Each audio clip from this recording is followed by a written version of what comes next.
Hello friends, welcome to చందమామ కథలు by RK. ఇప్పుడు చెప్పబోయే 3 కథలలో మొదటి కథ తేలు కుట్టిన దొంగ. పూర్వం ఒక గ్రామంలో ధర్మయ్య, రామయ్య అనే ఇద్దరు స్నేహితులు ఉండేవారు. వారిలో ధర్మయ్య చాలా స్నేహపాత్రుడు. రామయ్య కొంచెం పిసినారి. ధర్మయ్యకు సంతానం లేదు. అందుకని అతను తీర్థయాత్రలు చేద్దామనుకున్నాడు. అతని వద్ద 200 వరహాల నగదు ఉన్నది. ఆ నగదులో ఒక 100 దారి ఖర్చులకు ఉంచుకుని మిగతా 100 ఎక్కడైనా భద్రంగా దాద్దామనుకున్నాడు. దాన్ని ఎక్కడ దాచాలో తోచక తన స్నేహితుడైన రామయ్యను సలహా అడిగాడు. నా దగ్గర నీ సొమ్ము ఉంచగలను, కానీ ఖర్చయిపోతుందని భయం. అందుచేత ఊరి బయట ఉన్న మర్రి చెట్టు కింద సొమ్ము పాతిపెట్టావంటే నువ్వు తిరిగి వచ్చి తీసుకోవచ్చు అన్నాడు రామయ్య. ధర్మయ్యకు ఈ సలహా నచ్చింది. అయితే పట్టపగల సొమ్ము తీసుకుపోయి మర్రి చెట్టు కింద పాతి పెడుతూ ఉంటే ఎవరైనా చూడవచ్చు, తవి తీసుకుని పోవచ్చు. అందుచేత రాత్రి మాట మణిగాక ఆ పని చేద్దాం అనుకున్నాడు ధర్మయ్య. కానీ చీకట్లో పడి ఒంటరిగా వెళ్ళటానికి భయం వేసి రామయ్యను తోడు తీసుకుని వెళ్ళి ఆ 100 వరహాలు మర్రి చెట్టు కింద పాతిపెట్టి తెల్లవారుజామునే ధర్మయ్య తన భార్యతో సహా కాశీకి బయలుదేరి వెళ్ళిపోయాడు. ఆ రాత్రి రామయ్య చాలా పొద్దుపోయి ఇంటికి రావటం చూసి అతని భార్య బంగారమ్మ కారణం అడిగింది. రామయ్య ధనం దాచిన సంగతి భార్యకు చెప్పేశాడు. ఆ మాట వినగానే బంగారమ్మకు దుర్బుద్ధి పుట్టుకొచ్చి ఆ సొమ్ము తీసుకురమ్మన్నది. రామయ్య మొదట ఒప్పుకోలేదు. కానీ బంగారమ్మ బావిలో పడి చస్తాను అని బెదిరించాక రామయ్య పెళ్ళాం చెప్పిన ప్రకారమే వెళ్ళి మర్రి చెట్టు కింద దాచిన ధనం తవ్వి తీసుకొచ్చాడు. దాంతో బంగారమ్మ నగా నట్రా చేయించుకుని పట్టరాని ఆనందంతో ఒంటి నిండా తగిలించుకున్నది. కొంతకాలానికి ధర్మయ్య కాశీయాత్ర ముగించి స్వగ్రామానికి తిరిగి వచ్చి అప్పటికప్పుడే మర్రి చెట్టు వద్దకు వెళ్ళి ధనం దాచిన చోట తవ్వి చూశాడు. అక్కడ సొమ్ము లేదు. విషయం గ్రహించిన ధర్మయ్య తిన్నగా గ్రామాధికారి వద్దకు వెళ్ళి జరిగిన అన్యాయం గురించి చెప్పుకున్నాడు. గ్రామ పెద్ద ధర్మయ్య చెప్పిందంతా విని లాభం లేదు ధర్మయ్య, నువ్వు అడిగినంత మాత్రాన రామయ్య నీ డబ్బు నీకు తిరిగి ఇవ్వడు. అసలు నువ్వు మర్రి చెట్టు కింద డబ్బు పాతిపెట్టినట్టు సాక్ష్యమే లేదు. అందుచేత ఒక పని చెయ్యి అని ధర్మయ్యకు ఒక ఉపాయం చెప్పాడు. గ్రామ పెద్ద ఇంటి నుంచి ధర్మయ్య రామయ్య ఇంటికి వెళ్ళాడు. ధర్మయ్యను చూడగానే రామయ్యకు గుండె గుబేలుమన్నది. అయితే ధర్మయ్య వాలకం చూస్తే అతనికి తన సొమ్ముపోయిన సంగతి ఇంకా తెలిసినట్టు కనబడలేదు. ధర్మయ్య ఇంకా మర్రి చెట్టు దగ్గరకు వెళ్ళినట్టు లేడు అనుకుని కాస్త ధైర్యం తెచ్చుకుని, ఏం ధర్మయ్య, ఇదైనా రావటం, యాత్ర సుఖంగా జరిగిందా అని రామయ్య కుశల ప్రశ్నలు వేశాడు. నీ దయ వల్ల దివ్యంగా జరిగింది. అయితే చూడు, మనం మరోసారి మర్రి చెట్టు దగ్గరికి వెళ్ళి రావాలి. ఎందుకంటే నేను బయలుదేరిన వేళా విశేషం ఏమిటో కానీ ఈ యాత్రలో 1000 వరహాలు సంపాదించుకున్నాను. ఈ 1000 వరహాలు పాత మొత్తంతో కలిపి పాతిపెట్టి అట్లా రామేశ్వరం యాత్ర కూడా చేసుకొద్దామని నిశ్చయించాను. రేపు రాత్రికి నేను మీ ఇంటికి వస్తాను.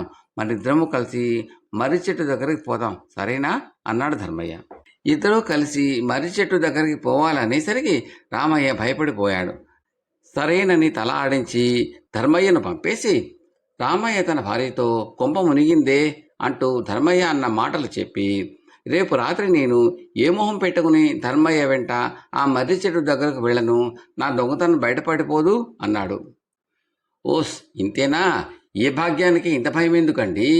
నా నగలన్నీ తాకట్టు పెట్టి ఓ 100 వరహాలు పట్టుకొచ్చి మర్రి చెట్టు కింద పాతిపెట్టండి. అవి చూసుకుని ధర్మయ్య ధైర్యంగా తన 1000 వరహాలు కూడా పాతిపెడతాడు. ఆయన అట్లా రామేశ్వరానికి వెళ్ళగానే మనం మొత్తం అంతా అవి తెచ్చుకుందాం అన్నది బంగారమ్మ. రామయ్య తన భార్యకు గల సూక్ష్మ బుద్ధిని మెచ్చుకొని ఆమె నగలన్నీ తీసుకుపోయి తాకట్టు పెట్టి 100 వరహాలు తెచ్చి వాటిని తీసుకుపోయి ఆ రాత్రి మర్రి చెట్టు కింద పాతిపెట్టిన చోటే తిరిగి పాతిపెట్టి ఇంటికి వచ్చాడు. ఆ మర్నాడు రాత్రి రామయ్య ధర్మయ్య కోసం చాలాసేపు ఎదురు చూశాడు. కానీ ధర్మయ్య జాడలేదు. అర్ధరాత్రి అయింది. రామయ్య ధర్మయ్య ఇంటికి వెళ్ళి తలుపు తట్టేసరికి మంచి నిద్రలో ఉన్న ధర్మయ్య కళ్ళు నిలుపుకుంటూ లేచి వచ్చి, ఏం రామయ్య, అర్ధరాత్రి వెళ్ళవచ్చావు అని అడిగాడు. ఈ రాత్రికి మర్రి చెట్టు కిందికి పోదామంటివిగా అన్నాడు రామయ్య. ఓ అదా, నీకు తెల్లవారి చెబుదామనుకుంటున్నాను రామయ్య. నేను ప్రస్తుతానికి రామేశ్వరం ప్రయాణం మానుకున్నాను. అందుచేత సాయంకాలం అలా వెళ్ళి మనం పాతేసిన డబ్బు కాస్త తెచ్చేసుకున్నాను అన్నాడు ధర్మయ్య. చేసేది లేక రామయ్య ఇంటికి తిరిగి వచ్చి జరిగిందంతా భార్యకు చెప్పాడు. అయ్యో, ఎంత మోసం! 200 వరహాల నగలు తాకట్టులో ఇరకబెడితేమే, వాటిని ఎట్లా విడిపించుకోవటం అని బంగారమ్మ ఏడ్చింది. ఆమెతో పాటు రామయ్య ఏడ్చాడు. కానీ ఏం చేస్తారు? తేలుకుట్టిన దొంగలు మరి ఏమంటారు? కిక్కురుమనడానికి లేదు. తెలివితేటలు మరి ఏ ఒక్కరికో సొంతం కాదు, భగవంతుడు అందరికీ ఇచ్చాడు. అందుకని ఏదైనా సమస్య వస్తే కంగారు పడకుండా దాన్ని ఉపాయంగా పరిష్కరించుకోవాలి. కథ సమాప్తం. రెండవ కథ మామూలు. ఇది 20 సంవత్సరాల నాటి పాత చందమామ కథ పునర్ముద్రితమైంది. మామూలు. కరణ భీమరాజు గారంటే అగ్రహారంలో అందరికీ హడలి. పెద్ద పెద్ద ఉద్యోగస్తులు సైతం భీమరాజు పేరు చెప్తే దడుస్తారు. ఎందుకంటే ఆయన రకరకాల కారణాలు చెప్పి మామూలు వసూలు చేయడంలో మహాదిట్ట. ఆ ఊరికి ఒకసారి గొప్ప జ్యోతిష్కుడు వచ్చాడు. ఊళ్ళో పెద్దలందరికీ జాతకాలు హస్తాలు చూసి చెప్పి బహుమతులు తెచ్చుకున్నాడు. చివరికి ఊళ్ళో కరణం దర్శనానికి వచ్చాడు. కరణం గారు అరుగు మీద కూర్చొని లెక్కలు రాసుకుంటున్నాడు. నమస్కారం అండి బాబు అన్నాడు జ్యోతిష్కుడు. దయచేయండి దయచేయండి అన్నాడు టీవీతో కరణం రాజు చేతిలో కలం కింద పెట్టుతూ. కుశల ప్రశ్నలు అయ్యాయి. జ్యోతిష్కుడు తను వచ్చిన పని చెప్పి కరణంగా హస్తం చేతపుచ్చుకొని అపరిమితమైన ఆసక్తితో ప్రారంభించాడు. ఆహా, ఏం జాతకమండి మీది! శని 7ంట ప్రవేశించడంతో తమరు ప్రభువులయ్యారు. సార్వభౌమ పదవి అలంకరించవలసిన దివ్య జాతకం. అందుకనే మన గ్రామానికి తమరు కేవలం మకుటలేని మహారాజు అయ్యారు అంటూ చెప్పాడు. చూడటమంతా అయిన తర్వాత, సరి హస్త సాముద్రికానికి మీ మామూలు ఎంత అని అడిగాడు కరణం భీమరాజు. దానికేముందండి, ఎవరి సంతోషం కొద్దీ వారు ఇస్తారు. లేని వాళ్ళు కూడా 4 రూపాయలు తక్కువ లేకుండా ఇచ్చారు. ధర్మప్రభువులు, గ్రామానికి మహారాజులు, తమ దగ్గర బేరాలేమిటి అన్నాడు జ్యోతిష్కుడు. మరి మున్సబ్ గారు, పెద్దదొర గారు, పుల్లయ్య గారు, చిన్నరాజు గారు పెద్దలంతా ఉన్నారు కదా, వాళ్ళందరినీ చూడలేకపోయారా అన్నాడు భీమరాజు. క్షమించాలి, ముందుగానే వారిని చూసుకుని వచ్చానండి, వచ్చే దారిలోనే కదా అని అన్నాడు జ్యోతిష్కుడు. మరైతే వసూలు ఏమాత్రం అని మళ్ళీ ప్రశ్నించాడు కర్ణం. అయ్యా, నెల 15 రోజుల నుంచి ఈ అగ్రహారం చుట్టుపక్కలే సంచారం చేస్తున్నాను. నిజానికి ఈ గ్రామాలన్నీ లక్ష్మికి నివాసాలే. అందులోనూ మన గ్రామంలో అయితే ఆదరణ మరీ ఎక్కువ. విద్యలు పోషించే మహాదాతలంతా ఇక్కడే ఉన్నారాయే అన్నాడు జ్యోతిష్కుడు. అదేనయ్యా, నీకు 10 రాళ్ళు దొరికినవి అంటే మాకు అదే సంతోషం. మా గ్రామానికి ఎవరైనా మీ వంటి విద్వాంసులు వచ్చారంటే ప్రోత్సాహం ఇవ్వాలి కదా మరి అన్నాడు కరణం. పొంగిపోయాడు జ్యోతిష్కుడు. దాపరికం ఎందుకు బాబు, సుమారు 200 ఉంటుందండి అని చెప్పాడు. భీమరాజు చిరునవ్వు నవ్వుతూ, భేష్, చెప్పావు కావేమయ్యా పిడుగా. అటైతే మీరు చెప్పిన మొత్తం మీద రూపాయికి 5 దమ్మిడీలు చొప్పున వచ్చే 5 రూపాయల పావలా కరణం మామూలు ముందు జమ కట్టండి. మామూలు కట్టాలన్నది ఇక్కడ చిన్నపిల్లవాడికి కూడా తెలుసునే. ఇందులో మీ మామూలు 4 రూపాయలు వినాయించుకుని తగిన రూపాయి పావలా కట్టేయండి, తీరిపోతుంది అన్నాడు. బిత్తరపోయాడు జ్యోతిష్కుడు. కరణం బాబు దగ్గర ఉంటే ఇంకా ఏం ప్రమాదమో అని హడలుతూ అతను రూపాయి పావలా వెంటనే కట్టేసి కిక్కురు మనకుండా అక్కడి నుంచి వెనక్కి తిరిగి చూడకుండా వెళ్ళిపోయాడు. కథ సమాప్తం. 3వ కథ మహామాంత్రికుడు. ఈ కథను రాసిన వారు శ్రీ మల్లవరపు మనోహర రెడ్డి. చక్రధరపురానికి రాజు కాంతిసేనుడు. ఆయన ఒకసారి ఒంటరిగా వేటకు వెళ్ళి మధ్యాహ్నానికి అలసిపోయి తన గుర్రాన్ని ఒక చెట్టు నీడకు నడిపించాడు. ఆ చెట్టు కింద 3 మనుషులు దూరంగా కూర్చుని ఉన్నారు. ఒకడు నిశ్చలంగా శూన్యంలోకి చూస్తున్నాడు. రెండోవాడు ఒంటికంటతో చూస్తున్నాడు. మూడోవాడు చేతులు వెనక్కి 2 చిత్రంగా మెలిపెట్టి వెనక్కు పెట్టుకుని ఉన్నాడు. 3 రాజును చూసి చెల్లించలేదు. కాంతిసేనుడు దర్పంగా మొదటివాడితో, నా రాజ్యంలో ఉంటూ నాకిచ్చే మర్యాద ఇదేనా? లేచి నిలబడు అన్నాడు. మొదటివాడు తన దృష్టి రాజు మీదకి తిప్పి చురచురా చూసి మళ్ళీ శూన్యంలోకి చూడసాగాడు. రెండో ఒంటికంటివాడు కాంతిసేనుడితో, మహారాజా, ఆయనకు కోపం వచ్చిందంటే మీతో మాట్లాడతాడు, జాగ్రత్త. ఆయన మాటలు విన్న వాళ్లకు బ్రహ్మజముడు వచ్చేస్తుంది అన్నాడు. ఈ మాట విని కాంతిసేనుడు భయపడి వాడు మాట్లాడనందుకు ఎంతో సంతోషించి ఒంటికన్ను వాడితో, మరి నీ మర్యాద ఏమైంది అన్నాడు. నాకు కోపం వస్తే రెండో కన్ను తెరుస్తాను, ఆ కన్ను తెరిస్తే ఎదుటి వాళ్ళ కళ్ళు పోతాయి అన్నాడు ఒంటికంటివాడు చిరునవ్వు నవ్వుతూ.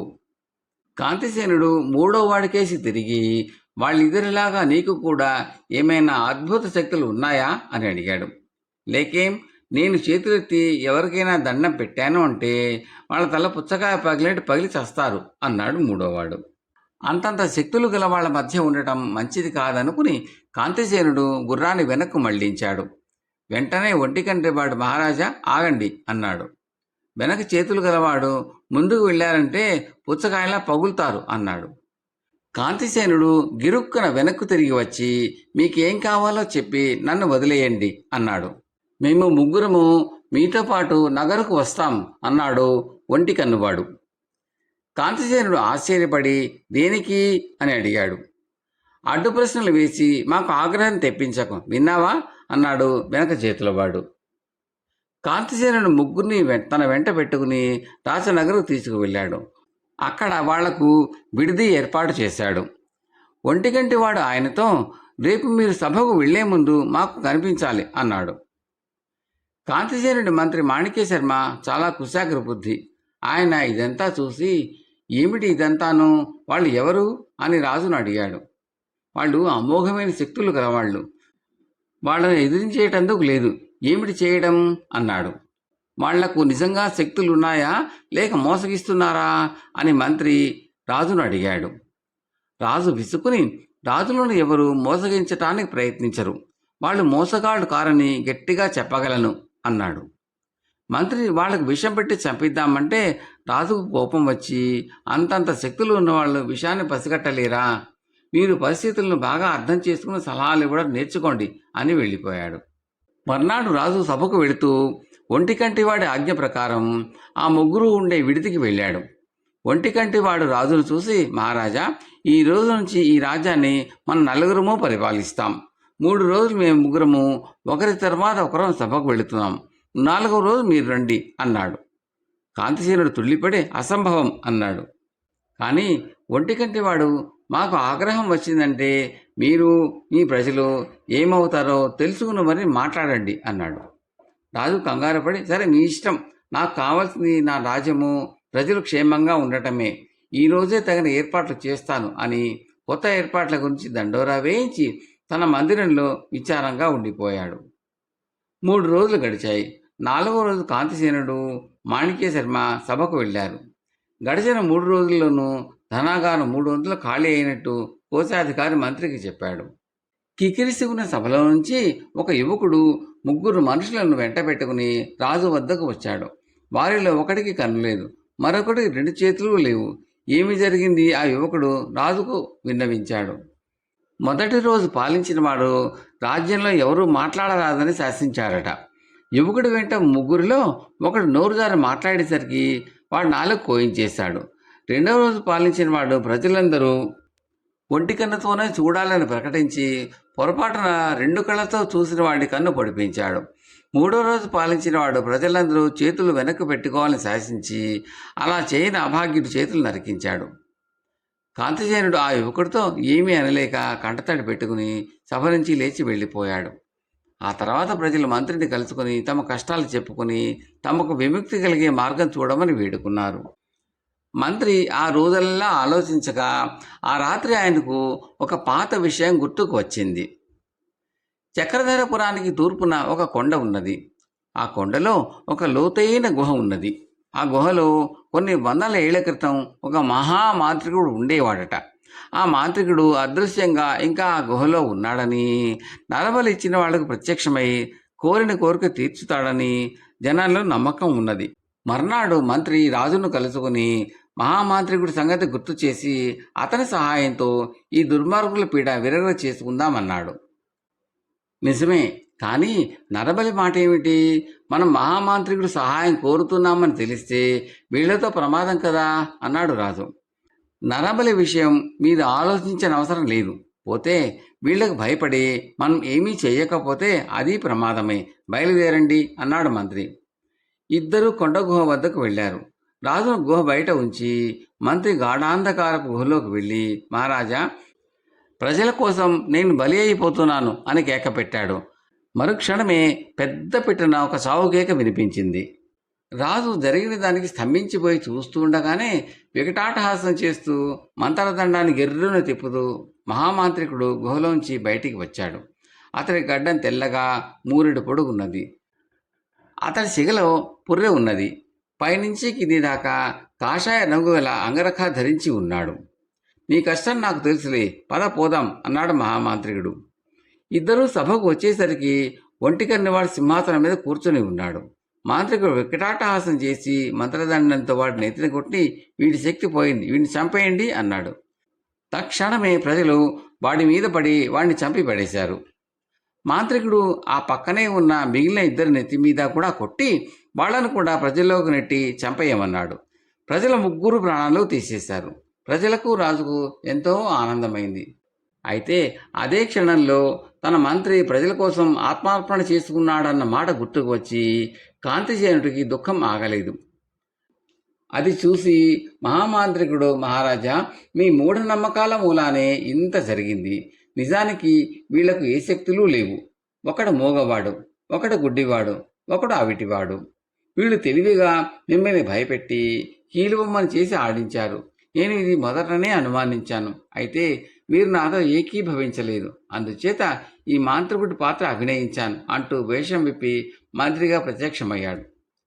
రాజు అతన్ని ఆనందంతో కౌగిలించుకున్నాడు. ప్రజలు హర్షధ్వానాలు చేశారు. ఆ తర్వాత ముగ్గురు మోసకారుల విడిదిలో వెతగ్గా ఖజానాలో తరిగిన ధనమంతా దొరికింది.